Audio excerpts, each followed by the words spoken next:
AP Mega DSC SGT 2025 Online Test Series Program.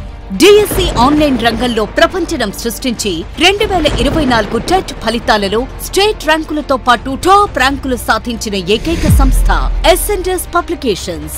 Online exams ప్రత్యేకతలు 35 టెస్ట్లతో 70 రోజుల ప్రణాళికతో online exams నిర్వహించబడును. ప్రతి సబ్జెక్ట్ టాపిక్ వైజ్ 20 డివిజనల్ టెస్టులు నిర్వహించబడును. SGT మోడల్లో 5 రివిజన్ టెస్టులు నిర్వహించబడును. 10 గ్రాండ్ టెస్టులు గవర్నమెంట్ వారు నిర్వహించే ప్రశ్నాపత్రం మాదిరిగానే 100% బ్లూ ప్రింట్ ఆధారంగా నిర్వహించబడును. ప్రతి పరీక్ష యొక్క వివరణతో కూడిన వీడియోలను అందించబడును. మార్చి 10వ తేదీ నుండి ఆన్లైన్ టెస్ట్ సిరీస్ ప్రారంభం.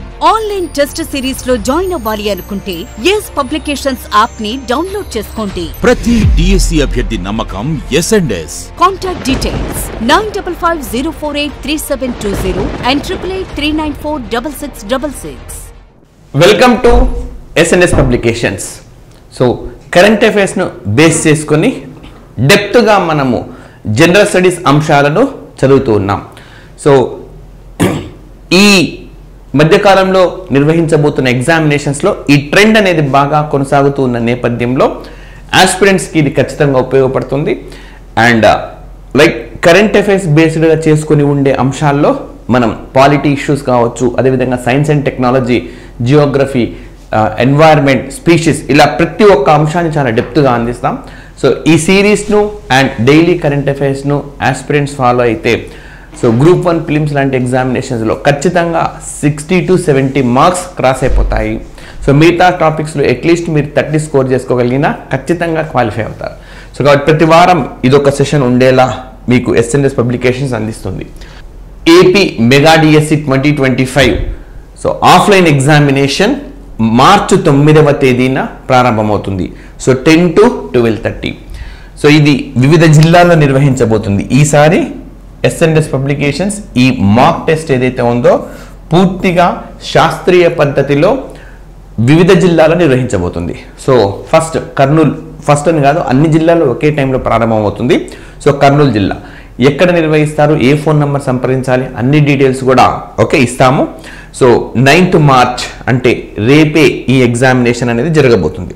అదేవిధంగా తిరుపతిలో కూడా ఈ ఆఫ్లైన్ ఎగ్జామినేషన్ జరగబోతుంది. ఈ ఎగ్జామినేషన్స్ 9వ తేదీ జరగబోయే పరీక్ష ఏదైతే ఉందో పూర్తిగా ఉచితం.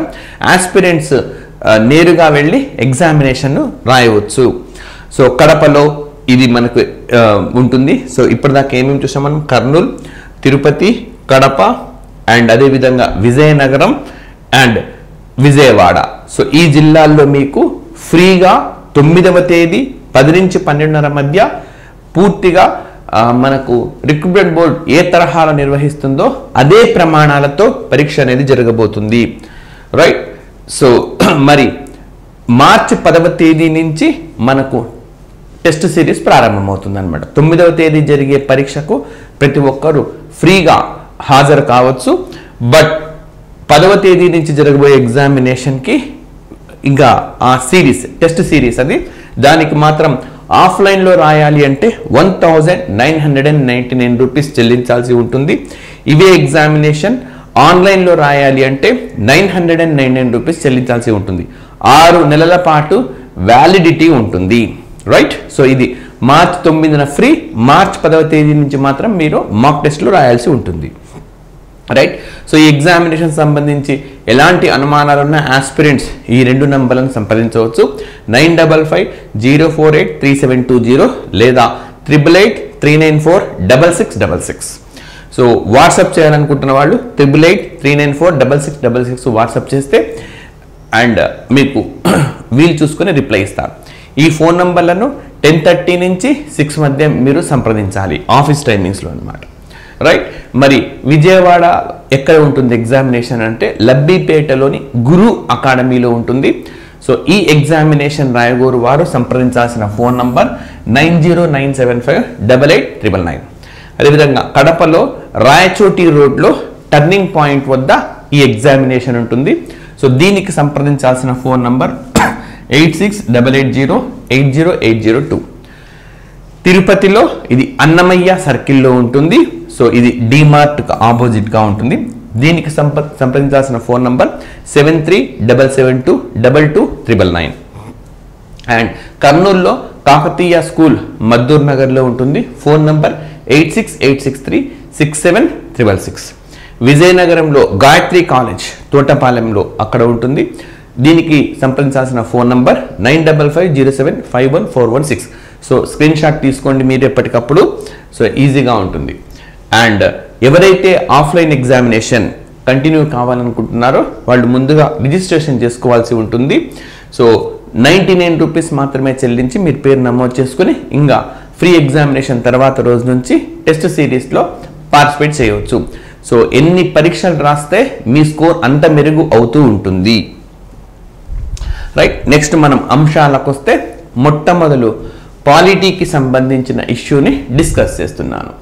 సో మనకు ఆర్టికల్ 136 వార్తల్లోకి వచ్చింది. సో ఈ ఆర్టికల్ 136 అనేది స్పెషల్ లీవ్ పిటిషన్కు సంబంధించింది. సో ఎగ్జామినేషన్స్లో చాలా చాలా ముఖ్యమైనది. ఆబ్జెక్టివ్ పరీక్షల్లో ఆర్టికల్ 136 దేనికి సంబంధించింది, లేదా స్పెషల్ లీవ్ పిటిషన్ ఎందులో ప్రస్తావన ఉన్నది, హైకోర్టు అనుమతి లేకుండా నేరుగా సుప్రీంకోర్టుకు వెళ్ళే వెసులుబాటు ఎలా ఉంది, సో ఇలాంటివి అడుగుతారు. మరి కంటెక్స్ట్ ఏంటి? కంటెక్స్ట్ అంటే నేపథ్యం. ఎందుకు ఈ అంశం వార్తల్లో ఉంది అంటే, భారత ఉపరాష్ట్రపతి జగదీప్ ధన్కర్ ఒక సందర్భంలో మాట్లాడుతూ ఆర్టికల్ 136ని దుర్వినియోగం చేస్తున్నారు అని చెప్పి పేర్కొన్నారనమాట. So speaking at a conference on arbitration, so అంటే మధ్యవర్తిత్వానికి సంబంధించిన ఒక సమావేశంలో ఏమన్నారు, లైక్ ఆర్టికల్ 136ని దుర్వినియోగం చేస్తూ ఉన్నారు అని చెప్పారు. మరి ఓకే, ఆర్టికల్ 136 ఈ నేపథ్యంలో మనం క్షుణ్ణంగా దీన్ని అధ్యయనం చేద్దాం. ఇది స్పెషల్ లీవ్ పిటిషన్ అని చెప్పి పేర్కొంటారనమాట. సో మామూలుగా అయితే భారతదేశంలో మనకు ఇంటిగ్రేటెడ్ జ్యుడిషియరీ ఉన్నది. సో మనకు మన న్యాయ వ్యవస్థ ప్రధానంగా 2 దేశాల రాజ్యాంగాలతో ప్రభావితమైంది. సో అమెరికా నుంచి మనది ఇండిపెండెంట్ జ్యుడిషియరీ. ఇండిపెండెంట్ జ్యుడిషియరీ అంటే స్వతంత్ర న్యాయ వ్యవస్థను స్వీకరించడం. అంటే సుప్రీంకోర్టు అనేది పార్లమెంట్ చట్టాలకు లోబడి ఉండదు. సో పార్లమెంట్ చట్టం వ్యతిరేకంగా కూడా సమీక్షించవచ్చు. అండ్ అదేవిధంగా సుప్రీంకోర్టు తీర్పులను పార్లమెంట్ ఏ విధంగానూ చట్టాల రూపంలో మార్చదు. సో ఆ వెసులుబాటు ఉన్నది. యూకే నుంచి మనకు ఇంటిగ్రేటెడ్ జ్యుడిషియరీ, ఇంటిగ్రేటెడ్ అంటే సమీకృత న్యాయ వ్యవస్థను స్వీకరించినాం. అంటే భారతదేశానికి ఒక సుప్రీంకోర్టు ఉంటుంది, సుప్రీంకోర్టు పరిధిలోనే హైకోర్టులు పనిచేస్తూ ఉంటాయి. సో ఒక వ్యక్తి హైకోర్టుకు వెళ్ళారనుకోండి, న్యాయం జరగదని భావిస్తే సుప్రీంకోర్టుకు వెళ్ళవచ్చు. కానీ అమెరికాలో అలా సాధ్యం కాదు. అమెరికాలో ఫెడరల్ కోర్టు ఉన్నది. సో ఆ ఫెడరల్ కోర్టు, అత్యున్నతమైన ఆ ఫెడరల్ కోర్టు రాజ్యాంగపు అంశాలను, కేంద్ర రాష్ట్ర సంబంధాల కేసులను మాత్రమే డీల్ చేస్తుంది. కానీ మనది సమీకృత న్యాయ వ్యవస్థ అయిన నేపథ్యంలో హైకోర్టులో న్యాయం జరగలేదని భావిస్తే సుప్రీంకోర్టుకు వెళ్ళవచ్చు. రైట్. సో అయితే హైకోర్టు అనుమతితోనే వెళ్లాల్సి ఉంటుంది. అలా హైకోర్టుతో సంబంధం లేకుండా సుప్రీంకోర్టుకు వెళ్ళే ఒక ప్రక్రియనే special leave petition. Right. So మామూలు మనకు ఎగ్జామినేషన్స్లో అయితే అంటే చిన్న చిన్న like intermediate qualification based examinations అయితే స్పెషల్ లీవ్ పిటిషన్ అంటే ఏంటి, ఏ ఆర్టికల్లో పేర్కొన్నారు, ఇలాంటివి వస్తాయి. సో గ్రూప్ 1, గ్రూప్ 2 లాంటి సివిల్ సర్వీసెస్ లాంటి ఎగ్జామినేషన్స్లో మాత్రం మనం అంత చిన్న క్వశ్చన్స్ని ఎక్స్పెక్ట్ చేయవద్దు. స్పెషల్ లీవ్ పిటిషన్ కండిషన్స్ పైన క్వశ్చన్స్ ఉంటాయి. సో అలాంటి కండిషన్స్ అన్నిటిని కూడా ఒక డెప్త్గా మనం ఈ సెషన్లో చూద్దాము. Right. So first of all Article 136 of the Constitution allows Supreme Court to grant special leave to appeal from any judgment. So ఏ తీర్పు నుంచి అయినా సరే నేరుగా మనం సుప్రీంకోర్టు ఈ ఆర్టికల్లో భాగంగా మనము సుప్రీంకోర్టు సంప్రదించవచ్చు. అది జడ్జిమెంట్స్కి వ్యతిరేకంగా కావచ్చు, ఒక డిక్రీ కావచ్చు, ఒక ఉత్తర్వు కావచ్చు. సో ఈ జడ్జిమెంట్ కానీ, ఈ డిక్రీ కానీ, ఈ ఆర్డర్ కానీ ఏవైనా న్యాయ వ్యవస్థలోని కోర్టులు ఇచ్చినవి అయి ఉండవచ్చు, లేదా ఏదైనా ట్రిబ్యునల్ కూడా ఇచ్చి ఉండవచ్చు. రైట్. సో ఇలా మనకు ఈ వెసులుబాటు అనేది ఉంది. సో మరి it allows Supreme Court to entertain appeals even in cases where no other legal provisions made and automatic right of appeal. So ఇతర న్యాయ అంశాలు కూడా స్వయం చోదకంగా ఓకే రానివి ఏవైతే ఉంటాయో అలాంటి వాటిని కూడా సుప్రీంకోర్టు ఇందులో భాగంగా యాక్సెప్ట్ చేసే అవకాశం ఉంటుంది. సో ఇందులో సివిల్ కేసులు అదేవిధంగా క్రిమినల్ కేసులు అన్నింటిని కూడా దాఖలు చేయవచ్చు. సో ఇప్పుడు ఇలాంటి కండిషన్స్ పైన మనకు ఈ గ్రూప్ 1 గ్రూప్ 2లలో క్వశ్చన్స్ ఉంటాయి. స్పెషల్ లీవ్ పిటిషన్లో భాగంగా కేవలం సివిల్ కేసులు మాత్రమే దరఖాస్తు చేస్తారు, క్రిమినల్ కేసులు మాత్రమే ఉంటాయి, రెండూ ఉంటాయి, ఏది కాదు అని ఇస్తాడు. మామూలుగా అందరూ 136 స్పెషల్ లీవ్ పిటిషన్ అని చదివేసి వెళ్ళిపోతారు. సో ఇది ఓకే మనం డెప్త్గా వెళ్ళాలి. యాక్చువల్గా మనకు లైక్ ఆంధ్రప్రదేశ్లో అయితే 75 క్వశ్చన్స్ ఉన్నట్టున్నాయి గ్రూప్ 2లో పాలిటీలో, ఏపీలో అయితే మన గ్రూప్ 2లో 50 క్వశ్చన్స్.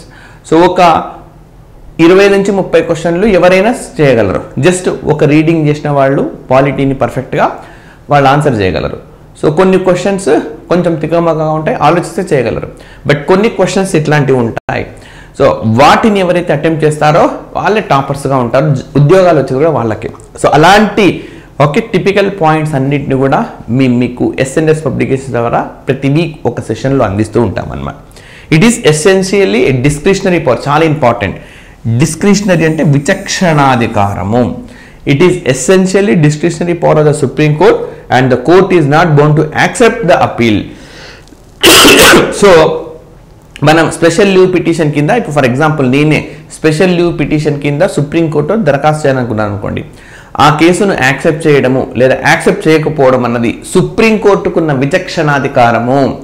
సో మనకి ఎట్లా ఇస్తాడు ఈ క్వశ్చన్ అని అంటే 136 ప్రకారము సివిల్ కేసులను మాత్రమే ఓకే దాఖలు చేయాలి, క్రిమినల్ కేసులను కూడా దాఖలు చేయొచ్చు, రెండూ దాఖలు చేయొచ్చు. సో ఆమోదించడము, అంగీకరించడము లేదా తిరస్కరించడం సుప్రీంకోర్టుకున్న విచక్షణాధికారం. కేవలం లేదా సుప్రీంకోర్టు ఖచ్చితంగా అంగీకరించాల్సి ఉంటుంది అని ఇస్తాడు. ఖచ్చితంగా అంగీకరించాల్సి ఉంటుంది అనేది లేదు, అది సుప్రీంకోర్టు విచక్షణ అధికారానికి లోబడే ఉంటుంది. రైట్. సో ఈ విధంగా మనకు ఈ సుప్రీంకోర్టుకు సంబంధించిన అంశాలు ఉన్నాయి. ఈ కండిషన్స్ అనేవి ఇంపార్టెంట్. సో ఏం చెప్పుకోవచ్చు, సివిల్ కేసును యాక్సెప్ట్ చేస్తుంది, క్రిమినల్ కేసును యాక్సెప్ట్ చేస్తుంది, అండ్ యాక్సెప్ట్ చేయడం చేయకపోవడం అనేది సుప్రీంకోర్టుకున్న విచక్షణ అధికారము. రైట్. సో అది మనకు మొదటి అంశం. అయితే ఈరోజు పాలిటీకి సంబంధించి అత్యంత కీలకమైన రెండవ అంశాన్ని కూడా ప్రస్తావిస్తున్నాను, డీలిమిటేషన్. దీన్నే తెలుగులో నియోజకవర్గాల పునర్విభజన అనే పేరుతో పిలుస్తారు.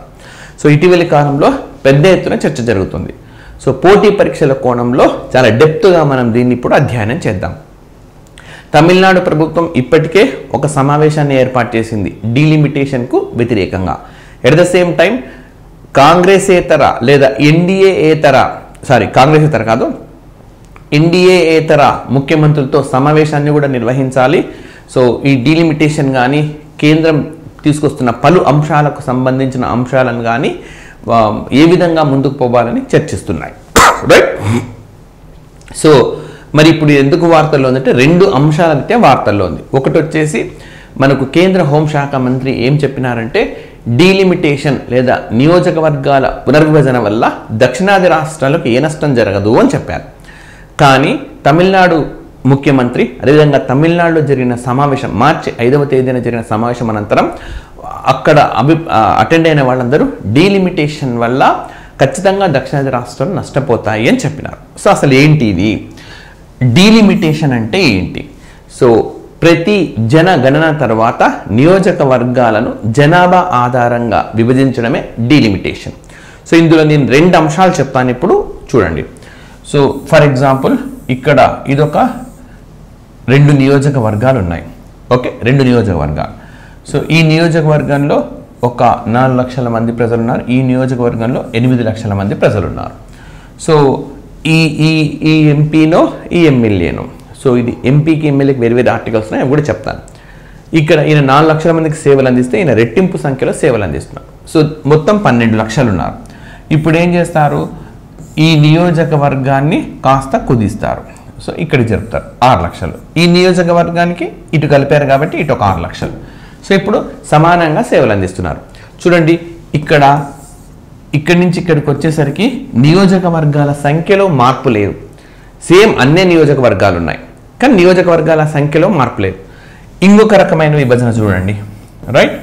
ఇప్పుడు 4, 4, 4 చేశాడు అనుకోండి. 3 4 12 రైట్. ఇక్కడికి వచ్చేసరికి ఇక్కడ 2 నియోజకవర్గాలు ఉన్నాయి, ఇక్కడ 2 నియోజకవర్గాలు. ఈ విధంగా ఒక విధంగా క్లాసిఫై చేయొచ్చు. సో ఇక్కడ 3 రైట్, 3 నియోజకవర్గాలు ఉన్నాయి. సో మనకు రాజ్యాంగం ప్రకారం ఇదే విధంగా చేయాలి. ఓకే, సో జనాభా అనుగుణంగా నియోజకవర్గాల సంఖ్యను కూడా పెంచాలి. నియోజకవర్గాల పునర్విభజన అంటే మనకు సరిహద్దులను రీడ్రా చేయడం అన్నమాట, సరిహద్దుల్లో మార్పు చేర్పులు తీసుకురావడం. సో దాన్ని ఓకే మనము డీలిమిటేషన్ లేదా నియోజకవర్గాల పునర్విభజన అని పేరుతో పిలుస్తాం. మరి లోక్సభ నియోజకవర్గాలను ఆర్టికల్ 82 ప్రకారము, శాసనసభ నియోజకవర్గాలను ఆర్టికల్ 170 ప్రకారం పునర్విభజిస్తారు. ఎవరు పునర్విభజిస్తారు? డీలిమిటేషన్ కమిషన్ చెప్తుంది. డీలిమిటేషన్ కమిషన్లో ఎవరుంటారు, వాళ్ళని ఎవరు నియమిస్తారు, ఇలాంటి క్వశ్చన్స్ అన్ని కూడా మనకు మోస్ట్ ఇంపార్టెంట్ అన్నమాట. సో చాలా మందికి ఆర్టికల్ 82 అని తెలుసు, అని ఆర్టికల్ 170 ప్రకారం శాసనసభలకు ఈ వ్యవస్థ ఉంటుందన్న విషయం తెలియదు. కాబట్టి ఇట్లాంటివన్నీ కూడా నేర్చుకోవాలి. సో మరి దానికి వెళ్ళే ముందు ఇప్పటి వరకు ఎన్నిసార్లు డీలిమిటేషన్ కమిషన్స్ అపాయింట్ చేశారంటే 1951, 1961, 1971 రైట్.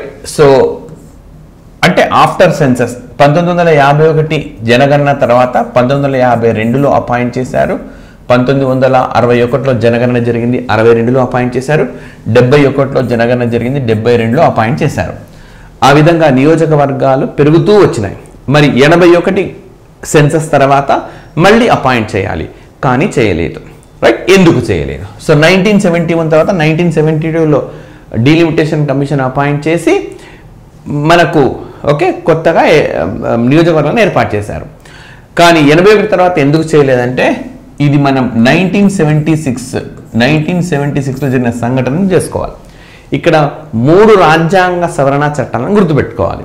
సాధారణంగా చాలామంది ఆస్పిరెంట్స్కి 2 రాజ్యాంగ సవరణ చట్టాలు మాత్రమే తెలుసు, ఒకటి 42, 2 84. బట్ 87 కూడా మనం చదవాల్సి ఉంటుంది. సో ఓకే మామూలుగా మనకు డీలిమిటేషన్ సంబంధించిన ఆర్టికల్స్ అని చెప్పి 42, 84, 87 కేవలం 1, 2 కేవలం 1. చాలా మంది ఆస్పిరెంట్స్ కేవలం 1, 2 అనే పెడతారు. 3ది కూడా ఉన్నది. సో అది కూడా చూద్దాం.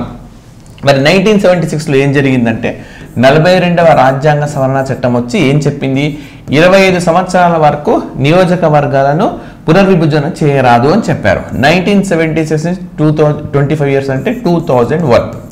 మరి 2001 సెన్సస్ తర్వాత పునర్విభజన చేయాలి. కానీ 84వ రాజ్యాంగ సవరణ చట్టం ప్రవేశపెట్టి ఏమని చెప్పినారు, మరొక 20 సంవత్సరాలు పునర్విభజన చేయరాదన్నారు. ఇప్పుడు 2026 వచ్చేసింది. ఇప్పుడు ఆల్రెడీ 2025లో ఉన్నాం, ఒక 2 నెలలు కూడా అయిపోయింది. అప్పుడే హ్యాపీ న్యూ ఇయర్ చెప్పుకొని మార్చిలోకి వచ్చేసినాం రైట్. అండ్ మరి ఇప్పుడు 2026లో సెన్సస్ కూడా స్టార్ట్ అవుతుంది. మనకు సెన్సస్ అయిపోయినాక నియోజకవర్గాలను పునర్విభజించాలి. పునర్విభజన అనంతరము 106వ రాజ్యాంగ సవరణ చట్టం ప్రకారం మహిళలకు 3% రిజర్వేషన్ 33% రిజర్వేషన్ కూడా కల్పించాలి, అటు లోక్సభలో ఇటు శాసనసభల్లో. సో మరి 71 సెన్సస్ తర్వాత ఎందుకు నియోజకవర్గాలను పునర్విభజించలేదంటే 42, 84 అనే 2 రాజ్యాంగ సవరణలు కారణం అన్నమాట. సో ఆ అంశాలన్నీ కూడా ఇక్కడ ఉన్నాయి. మరి 87వ రాజ్యాంగ సవరణ నియోజకవర్గాల పునర్విభజనకు ఏం సంబంధించింది అంటే delimitation constitutions on the base of 2001 census and not on 1991. So నియోజకవర్గాల పునర్విభజన 91 సెన్సస్ కాకుండా 2001 గణాంకాల ప్రకారం చేయాలి అని చెప్పి పేర్కొన్నారు. అయితే మరి 2001 తర్వాత నియోజకవర్గాలను పునర్విభజించినారా? ఎస్, వద్దనుకున్నారు కదా. ఎందుకు పునర్విభజించినారంటే సంఖ్య పెరగకుండా సరిహద్దులను మార్చారు. సో ఇక్కడ నేను ఇచ్చిన ఫస్ట్ కేసు అన్నమాట ఇది మీకు. ఓకే, సో అది ఎరేజ్ అయిపోయినట్టుంది. సో మీకు 12 లక్షలు ఉంటే 6 చేసినాను కదా, నియోజకవర్గాల సంఖ్య మారకుండా నియోజకవర్గాల పునర్విభజన జరిగింది.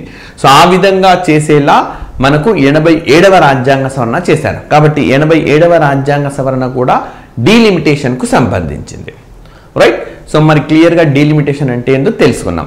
మరి ఏంటి దక్షిణాది రాష్ట్రాల ప్రాబ్లం, దక్షిణాది రాష్ట్రాలు ఎందుకు వ్యతిరేకిస్తున్నాయి అని అంటే లైక్ మనకు 1971 సెన్సస్ తర్వాత నియోజకవర్గాన్ని పునర్విభజించినారు. అండ్ అప్పుడు వచ్చిన జనాభా పాలసీ ప్రకారం జనాభా నియంత్రణ చేయాలి అని చెప్పారు. ఈ జనాభా నియంత్రణలో దక్షిణాది రాష్ట్రాలు చాలా మెరుగ్గా పనిచేశాయి. సో ఆంధ్రప్రదేశ్ కావచ్చు, లేదా తమిళనాడు కావచ్చు, కేరళ కావచ్చు, జనాభా నియంత్రణ విధానాలను పటిష్టంగా అమలు చేసినాయి. దీంతో ఇక్కడ జనాభాను నియంత్రణ జరిగింది. కానీ ఉత్తరాదిన అమలు చేయలేదు, కాబట్టి వాళ్ళ జనాభా బాగా పెరిగిపోయింది. సో ఇప్పుడు ఈ లెక్కన చూస్తే ఉత్తర భారతదేశంలో నియోజకవర్గాల సంఖ్య జనాభా ప్రాతిపదికన పెంచుతాం కాబట్టి అక్కడ నియోజకవర్గాలు బాగా పెరుగుతాయి, ఇక్కడ తగ్గిపోతాయి. సో అప్పుడు ఏమవుతుంది, అక్కడ అభివృద్ధి చేస్తే చాలు, అక్కడ ప్రజలను పట్టించుకుంటే చాలు, ఇక్కడ ప్రజలను విస్మరించినా కూడా ప్రాబ్లం ఉండదు. ఎందుకంటే అక్కడ మెజారిటీ వస్తే అధికారంలోకి వస్తారు. ఎవరైతే ఉత్తరాది ప్రజలను అక్కడ అభివృద్ధి ఫలాలు అందించగలుగుతారో అప్పుడు వాళ్ళకు విజయం అనేది చేకూరుతుంది. దక్షిణాది రాష్ట్రాలను విస్మరిస్తారు, ఇప్పటికే పెద్ద ఎత్తున విస్మరిస్తున్నారు, నిధుల్లో అన్యాయం జరుగుతూ ఉన్నది అని చెప్పి దక్షిణాది రాష్ట్రాలు చెప్తా ఉన్నాయి. సో ఈ విధంగా కేంద్ర ప్రభుత్వం తీసుకొచ్చిన పాలసీనే సక్రమంగా మేము అమలు చేసినాం, అలా అమలు చేసినప్పటికీ మాకు అన్యాయానికి గురవుతున్నట్టే కదా అని చెప్పారు. ఇప్పటికే తమిళనాడు, ఆంధ్రప్రదేశ్ ముఖ్యమంత్రులు జనాభా పెంపునకు సంబంధించి పిలుపు కూడా ఇచ్చినారు. సో ఇలాంటి సోషల్ ఇష్యూస్తో ఇది ముడిపడి ఉంది, సామాజిక పరమైన అంశాలతో ఇది ముడిపడి ఉంది అన్నమాట. సో ఇది మనకు దక్షిణాది రాష్ట్రాల ప్రాబ్లం అన్నమాట. మరి ఈ డీలిమిటేషన్ కమిషన్లో ఎవరుంటారు? సో డీలిమిటేషన్ కమిషన్లో చైర్పర్సన్ ఒకరు, ఇద్దరు సభ్యులు ఉంటారు. చైర్పర్సన్, ఇద్దరు సభ్యులు. చైర్పర్సన్గా రిటైర్డ్ పదవీ విరమణ పొందిన సుప్రీంకోర్టు జడ్జి ఒకరు ఉంటారు. ఇద్దరు సభ్యులలో ఒకరేమో కేంద్ర ఎన్నికల కమిషనర్, సో ప్రధాన ఎన్నికల కమిషనర్ కావచ్చు, లేదా అదర్ ఎలక్షన్ కమిషనర్ కావచ్చు. మనకు కేంద్రంలో ఎన్నికల సంఘంలో ముగ్గురు ఉంటారు, ఒకరు ప్రధాన ఎన్నికల కమిషనర్, ఇద్దరు ఎన్నికల కమిషనర్లు. సో ఆ ముగ్గురులో ఎవరో ఒకరు ఉంటారు. ఇంకా రెండవది, ఏ రాష్ట్రంలో పునర్విభజన చేపడుతున్నామో ఆ రాష్ట్రానికి సంబంధించిన ప్రధాన ఎన్నికల కమిషనర్ ఉంటారు. అంటే రాష్ట్రాల వారీగా మారిపోతారు. ఫర్ ఎగ్జాంపుల్ ఆంధ్రప్రదేశ్లో ఈ పునర్విభజన జరుగుతుంటే కేంద్ర ఎన్నికల రిటైర్డ్ సుప్రీంకోర్టు జడ్జి చైర్మన్, కేంద్ర ఎన్నికల కమిషనర్, ఆ రాష్ట్ర ఎన్నికల కమిషనర్. తెలంగాణలో జరుగుతుంటే అదే పద్ధతి. సో ఈ విధంగా మనకు ఉంటారనమాట. మరి ఈ ఎన్నికల కమిషనర్ ఎవరు నియమిస్తారు అంటే భారత రాష్ట్రపతి నియమిస్తారు. భారత రాష్ట్రపతి, ప్రెసిడెంట్ ఆఫ్ ఇండియా నియమిస్తారనమాట. రైట్. సో మరి ఈ డీలిమిటేషన్ కమిషన్ ఏవి అపాయింట్ అయినాయి చెప్తాను. దానికి వెళ్ళే ముందు మనొక్క అంశం ఏంటనంటే, ఈ డీలిమిటేషన్ కమిషన్ ఏవైతే సిఫారసులు చేస్తుందో ఆ సిఫారసులపై న్యాయ సమీక్ష ఉండరాదు అని చెప్పి ఉన్న భావన ఏదైతే ఉందో ఆ భావనను సుప్రీంకోర్టు ఇటీవలి కాలంలో తప్పుపట్టింది. అది చెల్లదు. సో డీలిమిటేషన్ కమిషన్ ఇచ్చే సిఫారసులైనా సరే రాజ్యాంగబద్ధంగా లేకపోతే సమీక్షించే అధికారం మాకుంటుంది అని చెప్పారు. సో ఈ నేపథ్యంలో ఎవరైతే గ్రూప్ 1 మెయిన్స్కి ప్రిపేర్ అవుతున్న అభ్యర్థులు ఉన్నారో వాళ్ళు ఏ విధంగా చూడాలి, లైక్ ఏ అంశాలు న్యాయ సమీక్షకు లోను కావు. ఇప్పుడు అంతర్జాతీయ ఒప్పందాలు న్యాయ సమీక్షకు లోను కావు. సో అలాంటివన్నీ కూడా మీరు న్యాయ సమీక్షకు ఏవి లోను అవుతాయి, ఏవి కావు. సో తీర్పుల ద్వారా కోర్టు ఏమేమి చెప్పింది. సో మనకు ఆర్టికల్ 361 ప్రకారం గవర్నర్లు రాష్ట్రపతి పైన కేసు నమోదు చేయరాదు. సో ఆర్టికల్ 14 ప్రకారం వాళ్ళు సమానత్వం లోబడి ఉండరు అని చెప్పి ఉన్నది. కానీ 361 సమీక్షిస్తూ ఉన్నది ఇప్పుడు. సో ఇలాంటివన్నీ కూడా కరెంట్ అప్డేట్ తోటి మీరు పాలిటీ ఆన్సర్స్ రాయాల్సి ఉంటుంది. ఎకానమీ అయినా, పాలిటీ అయినా, ఎన్వైర్న్మెంట్ అయినా, జాగ్రఫీ అయినా కరెంట్ ఇన్ఫర్మేషన్ని జోడిస్తూ మనకు ఆల్రెడీ ఎప్పటి నుంచో ఉన్న కంటెంట్ని యాడ్ చేస్తూ పోతే ఖచ్చితంగా మంచి మార్కులు వస్తాయి. రైట్. సో మరి ఇప్పటిదాకా అపాయింట్ అయిన డీలిమిటేషన్ కమిషన్ చూస్తే 1952లో చంద్రశేఖరన్ అయ్యార్ నేతృత్వంలో ఏర్పాటైంది. ఈ కమిటీ ఏం చెప్పింది, మనకు 1952లో లోక్సభ స్థానాలను 489 నుంచి 494కు పెంచింది. అదే రెండవ డీలిమిటేషన్ కమిషన్ 494 నుంచి 522కు పెంచింది. మూడవ delimitation commission justice JL Kapoor నేతృత్వంలో ఇది 522 నుంచి 542కు పెంచింది. అండ్ ఇంకా ఈ 542 అట్టగే ఉండిపోయింది. ఇంకో ఇద్దరు ఆంగ్లో ఇండియన్స్, బట్ ఈ ఆంగ్లో ఇండియన్స్ కూడా ఇప్పుడు లేవు. సో మరి నాలుగవ డీలిమిటేషన్ కమిషన్ కుల్దీప్ సింగ్ 2003లో ఏర్పాటైంది. బట్ ఇది నియోజకవర్గాల సంఖ్య మారకుండా పునర్విభజన చేసింది. రైట్. సో ఇవి మనకు డీలిమిటేషన్ కమిషన్కు సంబంధించిన అంశాలు. Right. Next wild life. So అంటే వన్యప్రాణులకు సంబంధించిన రోజు. మరి వీటి నుంచి మనకి ఏ విధంగా క్వశ్చన్స్ అడుగుతారు ఇవి కూడా చూద్దాం. ప్రతి ఏడాది మార్చి 3వ తేదీన ప్రపంచ వన్యప్రాణి రోజుగా నిర్వహిస్తారు. వరల్డ్ వైల్డ్ లైఫ్ డే అంటారు. సో మరి ఏ ఒప్పందం ప్రకారం ఈ రోజు జరుపుకోవాలనుకున్నారు? సో ఒప్పందం ఏమున్నది దీనికి అని అంటే సైట్స్. ఓకే, మీకు రెగ్యులర్గా ఎగ్జామినేషన్లో వస్తూ ఉంటుంది సైట్స్ అంటే ఏంటి, సైట్స్ అంటే ఏంటి. సో సైట్స్ పూర్తి రూపం ఏంటంటే convention on international trade in endangered species of wild fauna and flora. So దీన్ని యాస్టిస్గా ఈ విధంగా మీరు నేర్చుకోవాల్సి ఉంటుంది. కన్వెన్షన్ అంటే ఒప్పందం. దేనిపైన ఒప్పందం? International trade in endangered species. Endanger అంటే అంతరించిపోతున్న జాతులకు సంబంధించి ఒక అంతర్జాతీయ వాణిజ్యం అన్నమాట.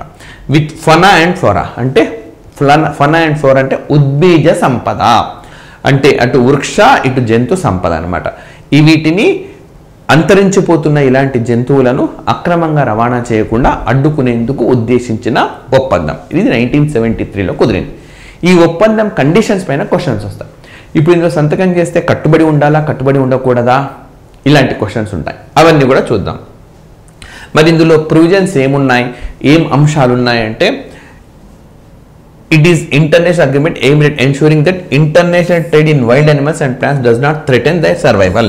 సో ముఖ్యమైనది ఏంటంటే ఈ జంతువులు వృక్షాలు ఏవైతే ఉన్నాయో వీటి అంతర్జాతీయంగా వీటిని ఒక దేశం నుంచి ఇంకొక దేశానికి తరలించడం వల్ల, అంతర్జాతీయ వాణిజ్యం వల్ల ఆ జాతి మనుగడకు ముప్పు రాకూడదు.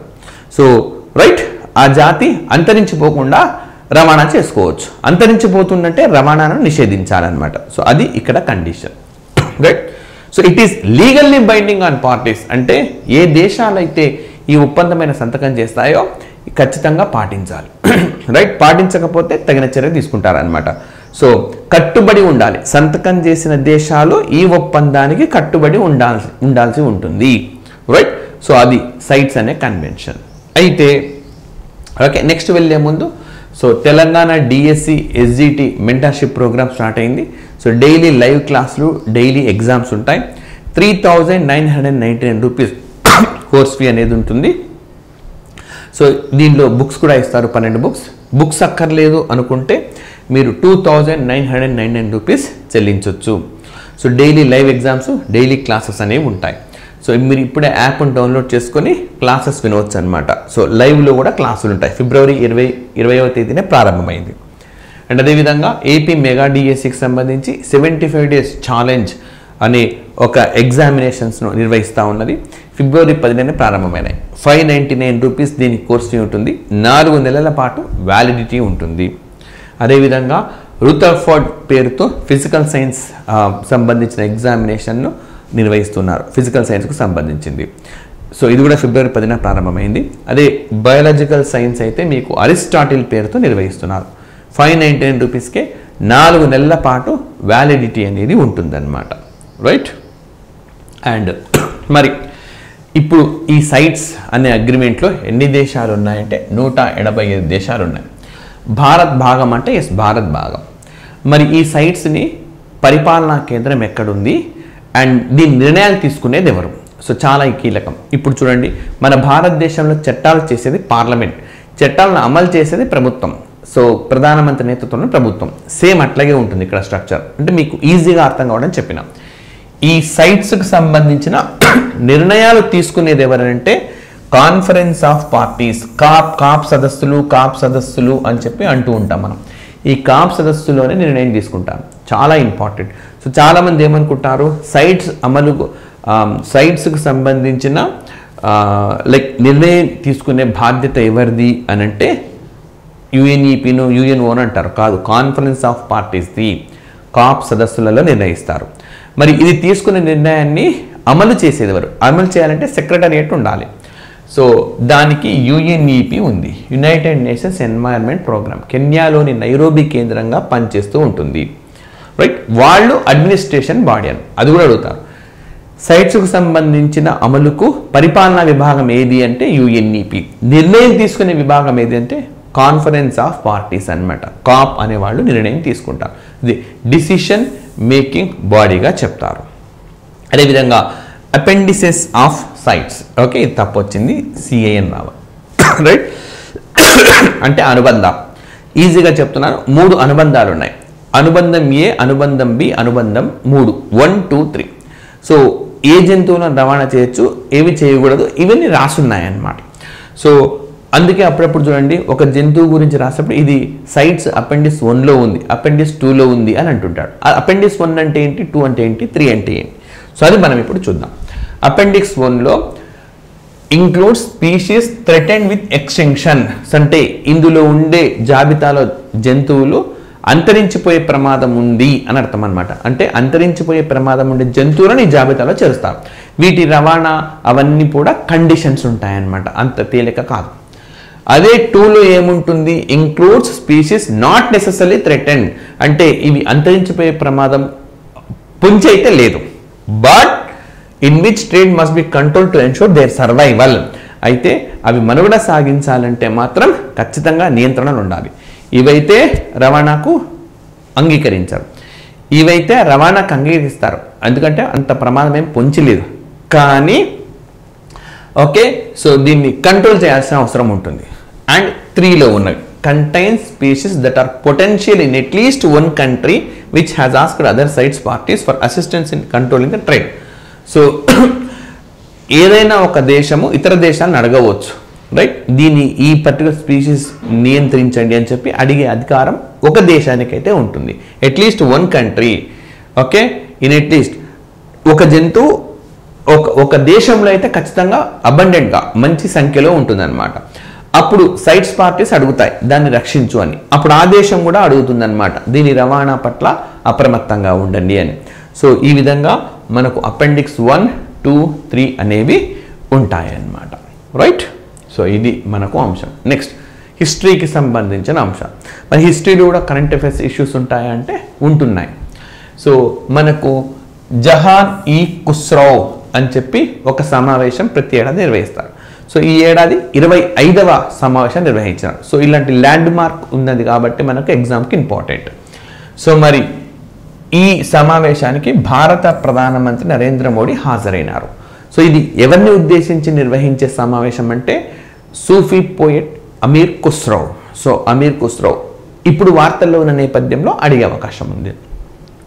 అసలు ఎవరు ఈయన అంటే ఈయనను ప్యారట్ ఆఫ్ ఇండియా అంటారు, లేదా 2TE హింద్ అంటారు. చాలాసార్లు అడిగారు ఎగ్జామినేషన్స్లో. సో ఈ కింది వాళ్ళు ఎవరిని ప్యారట్ ఆఫ్ ఇండియా లేదా 2TE హింద్ అని అంటారు అంటే అమీర్ ఖుస్రౌ.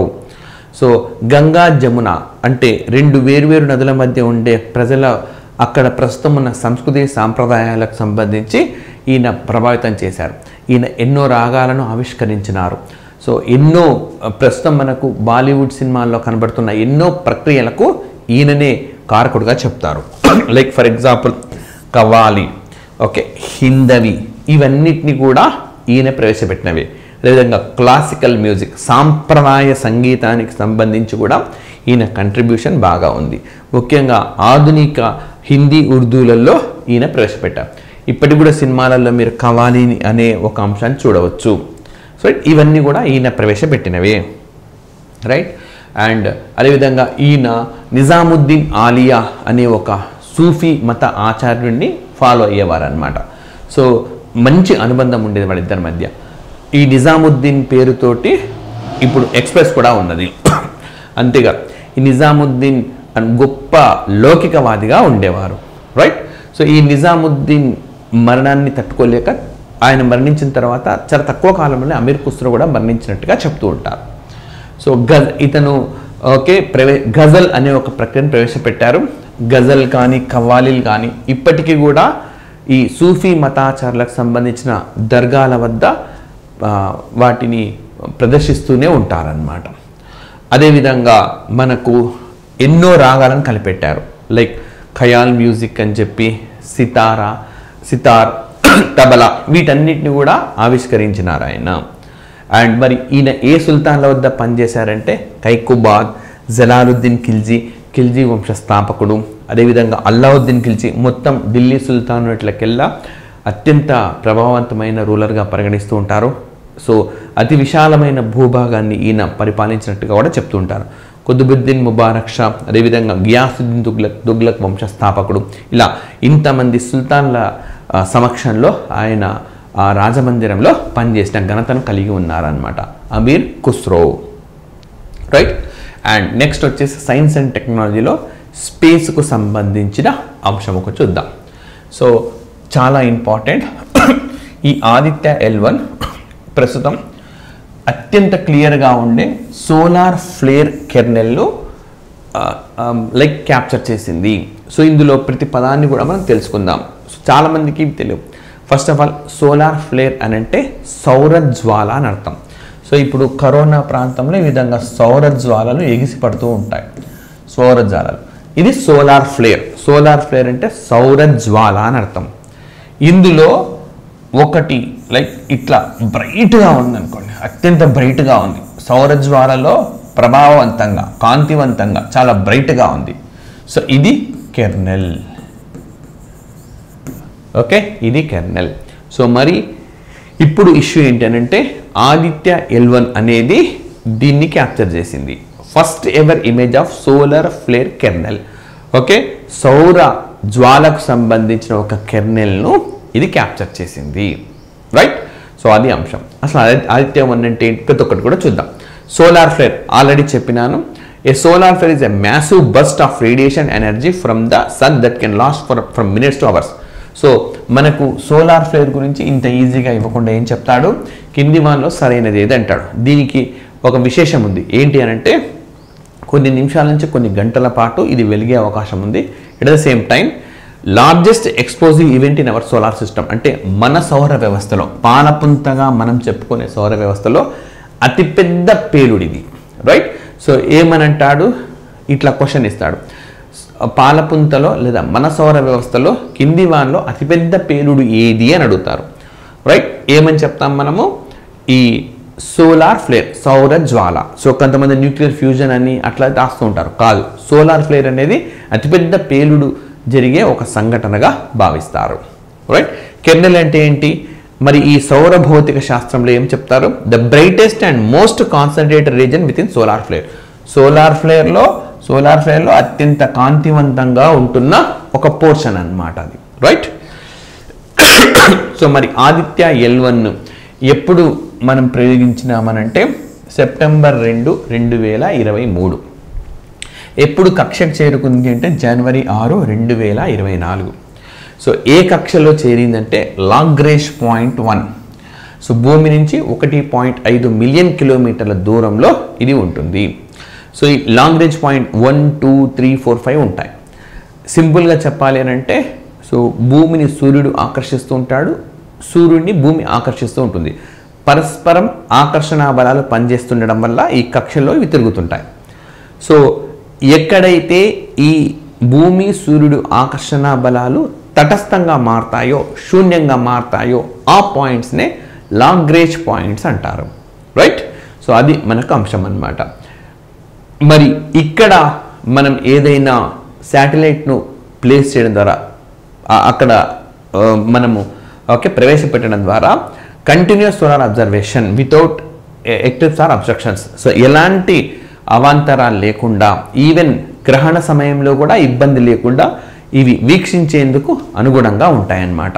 సో ఎందుకంటే గ్రహణాలు వచ్చినప్పుడు మళ్ళీ వేరే దగ్గర ఈ లాగ్రేంజ్ పాయింట్లలో కాకుండా వేరే దగ్గర మనం ప్లేస్ చేసినామనుకోండి, గ్రహణాలు వచ్చినప్పుడు ఆకర్షణ శక్తుల్లో వచ్చిన మార్పుల వల్ల క్యాప్చర్ చేయరు. కానీ ఇక్కడ ప్రాబ్లం ఉండదు. ఎలాంటి అవాంతరాలు లేకుండా ప్రతి నిమిషము అక్కడి నుంచి సౌర వ్యవస్థలో ఏం జరుగుతుంది క్యాప్చర్ చేయొచ్చు. సో మరి ఆదిత్య L1 అనేదాన్ని మనం L1లో ప్లేస్ చేసినాం అనమాట, ఆదిత్య అనే మిషన్ను. So September 2023లో ప్రయోగించినాం. 2020 జనవరి 6 కల్లా ఇది అక్కడికి వెళ్ళింది. సో మరి L1 అని అంటే లాగ్రేంజ్ పాయింట్గా చెప్పుకున్నాం మనము. ఎక్కడైతే సూర్యుడు భూమి ఈ రెండింటి ఆకర్షణ బలాలు తటస్థమవుతాయో, మరి ఇది located the earth and the sun ఇద్దరి మధ్య ఉంటుంది. 1.5 కిలోమీటర్ల దూరంలో, మిలియన్ కిలోమీటర్ దూరంలో ఉంటుంది అనమాట భూమి నుంచి. సో అంటే 9,30,000 మైళ్ళు. సో ఇది ఒక కక్షలాగా ఉంటుందన్నమాట. So A stable location for space craft allowing for continuous observation. So ముందుగానే చెప్పినాను కదా, ఎలాంటి అవాంతరాలు లేకుండా నిరంతరాయంగా ఈ ఇమేజెస్ ఏవైతే ఉంటాయో వాటిని క్యాప్చర్ చేయొచ్చు. రైట్.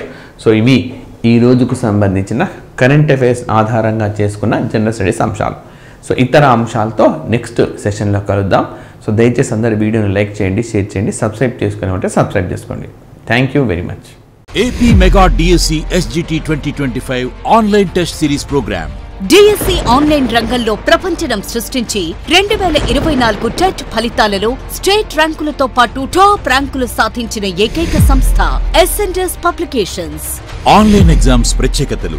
35 టెస్ట్లతో 70 రోజుల ప్రణాళికతో ఆన్లైన్ ఎగ్జామ్స్ నిర్వహించబడును. ప్రతి సబ్జెక్ట్ టాపిక్ వైజ్ 20 డివిజనల్ టెస్టులు నిర్వహించబడును. ఎస్జిటి మోడల్లో 5 రివిజన్ టెస్టులు నిర్వహించబడును. 10 గ్రాండ్ టెస్టులు గవర్నమెంట్ వారు నిర్వహించే ప్రశ్నాపత్రం మాదిరిగానే 100% బ్లూ ప్రింట్ ఆధారంగా నిర్వహించబడును. ప్రతి పరీక్ష యొక్క వివరణతో కూడిన వీడియోలను అందించబడును. మార్చి 10వ తేదీ నుండి ఆన్లైన్ టెస్ట్ సిరీస్ ప్రారంభం. ఆన్లైన్ టెస్ట్ సిరీస్ లో జాయిన్ అవ్వాలి అనుకుంటే ఎస్ పబ్లికేషన్స్ యాప్ ని డౌన్లోడ్ చేసుకోండి. ప్రతి డిఎస్సి అభ్యర్థి నమ్మకం ఎస్ఎన్ఎస్. Contact details 9550483720 and 8883946666.